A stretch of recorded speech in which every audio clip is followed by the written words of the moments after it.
Bonjour Marc Eisenberg. Bonjour. Et merci de nous rejoindre en direct. Vous êtes le président de Radio J de l'Alliance israélite universelle.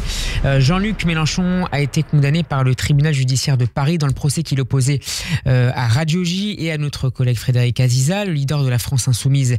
Vous avez assigné en référé après la diffusion d'une interview par Frédéric Aziza d'Amin El-Khatmi, au cours de laquelle ce dernier avait déclaré, je cite, que Mélenchon était une ordure antisémite.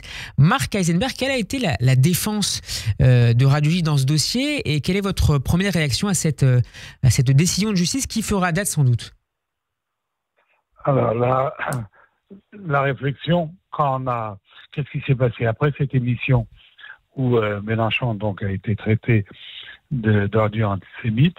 Mélenchon nous a envoyé des huissiers pour nous demander, nous sommer de retirer du site de la radio et du blog de Frédéric Aziza le passage incriminé ordure antisémite, en disant que ça avait un caractère injurieux.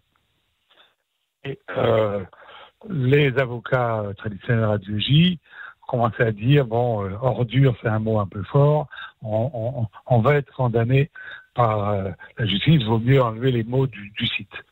Je ne l'ai pas souhaité, en me disant que de toute façon se battre avec Mélenchon, c'était une bonne action, et j'ai proposé sur le fond, à mes avocats, la réflexion suivante. Mélenchon a dit que le Hamas était une organisation de résistance, pas de terrorisme, et donc, dans la définition actuelle retenue par la France de l'antisémitisme, le refus de reconnaître le droit d'Israël a existé, puisque si on considère que le Hamas est un mouvement de résistance et que dans sa charte, il est écrit qu'il faut éradiquer Israël. Donc, cet antisionisme fondamental est de l'antisémitisme. Donc, Mélenchon est antisémite. D'ailleurs, on notera qu'à l'instar d'autres hommes politiques, le ministre de la Justice, Éric Dupond-Moretti, a déclaré, même s'il s'en défend, Mélenchon est antisémite. Et Mélenchon n'a pas osé l'attaquer sur ce vocabulaire. Donc il est antisémite. Et je dis à mes avocats, finalement, si vous êtes un antisémite, ordure antisémite, c'est un pléonasme. Si je suis antisémite, je suis forcément une ordure. En réalité, la présidente du tribunal a écouté ces argumentations, mais elle n'a pas eu à juger sur le fond, parce que M. Mélenchon s'est trompé dans sa procédure, il a fait des erreurs de procédure, et l'avocate que j'avais dit pour Radio J, Maître Florence Vatrin, a fait une super défense, accompagnée par Maître Goldmadel pour Frédéric Aziza. Elle a fait une super défense, elle a montré les erreurs de procédure qu'avait commis Mélenchon, et Mélenchon a essayé de se rattacher à un autre texte que l'injure, mais comme ses demandes n'étaient fondées que sur l'injure, c'était difficile, et donc il a été jugé que sa demande était irrecevable, il est condamné à payer 1 000 € à chacune des parties au titre des frais de justice de l'article 700. Pour l'autre texte qu'il aurait pu invoquer, il est prescrit, et en appel de référé, si jamais il ose le faire, très vraisemblablement, il sera également perdant. Est-ce que vous estimez, Marc Eisenberg, que si l'affaire avait été jugée sur le fond, Radio J aurait également obtenu la condamnation de Jean-Luc Mélenchon? Vous savez, il y a toujours l'aléa judiciaire. Disons simplement qu'on a vu l'attitude intéressée et plutôt sympathique de la magistrate sur l'argumentation que je viens de vous présenter. Maintenant, c'est sans doute quelque chose qu'on ne saura pas dans ce procès, mais même Mélenchon se vante de gagner tous ses procès.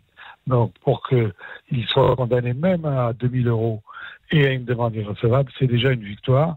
C'est déjà une victoire dans une situation qui est difficile. Ça nous met un peu de baume au cœur et ça nous confirme que judiciairement comme médiatiquement, il ne faut rien lâcher. Il ne faut rien lâcher, il faut se battre, faire la guerre de l'information. Et Radio J, évidemment, y participe. Il faut combattre les fakes de la propagande palestinienne. Il y a beaucoup de choses à faire avec les jeunes sur les réseaux, avec Actualité Juive, avec Radio J, avec d'autres partenaires. Mais il faut se battre. C'est une manière de lutter aussi contre l'isolement ? que peuvent ressentir une partie des Juifs? C'est contre l'isolement des Juifs, mais également l'objectif, c'est de convaincre une partie centrale de l'opinion publique occidentale du bien fondé de la cause d'Israël. Et si on déplace quelques pourcents de cette opinion centrale, dont certains ne connaissent rien au conflit israélo-palestinien et sont un peu pro-palestiniens par habitude. Les Palestiniens, c'est des pauvres faibles. Israël refuse la paix.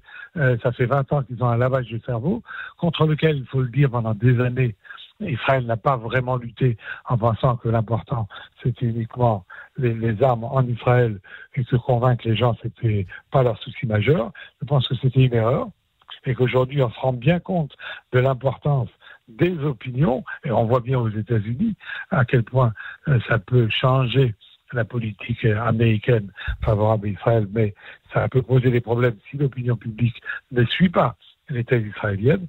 Donc, bien sûr, c'est une façon de rompre l'isolement, surtout que nous n'avons pas besoin de faire de communication, nous avons besoin de faire de l'information. Notre cause est juste. Quand on dit Israël refuse la paix, tout le monde sait, mais non, pas tout le monde. Que c'est l'inverse. Israël a proposé à 6 reprises des plans de paix. Le dernier était d'une générosité incroyable. Souvenez-vous, après Barak, le Premier ministre Olmert, 94% des territoires de Cisjordanie qui étaient donnés à l'autorité palestinienne, qui gardait également Jérusalem comme capitale de l'État palestinien, même si évidemment Jérusalem reste la capitale unifiée pour l'État d'Israël, des propositions extrêmement généreuses que les Palestiniens n'ont jamais voulu saisir. Donc il suffit de rappeler les faits. Faut-il se faire entendre, se battre, expliquer que pourquoi le mot génocide est employé à tort et à travers, et certainement pas de façon correcte pour l'action d'Israël à Gaza, bien au contraire, alors que le Hamas, lorsqu'il rentre en Israël et qu'il dit vouloir tuer, non pas des soldats, non même pas des Israéliens, mais Yéhoud, des Juifs, lui, il fait l'action génocidaire. Donc il faut se battre sur l'emploi des mots, il faut se battre pour le rétablissement de la vérité, et ce combat est très important, il doit être mené, il doit être gagné. Donc une petite victoire contre Mélenchon, ça ne fait jamais de mal à personne. Dans un combat qui s'annonce long. Merci beaucoup Marc Eisenberg d'avoir été avec nous. Je rappelle que vous êtes le président de Radio J et de l'Alliance israélite universelle notamment. Merci d'avoir été avec nous. Shabbat Shalom. Shabbat Shalom.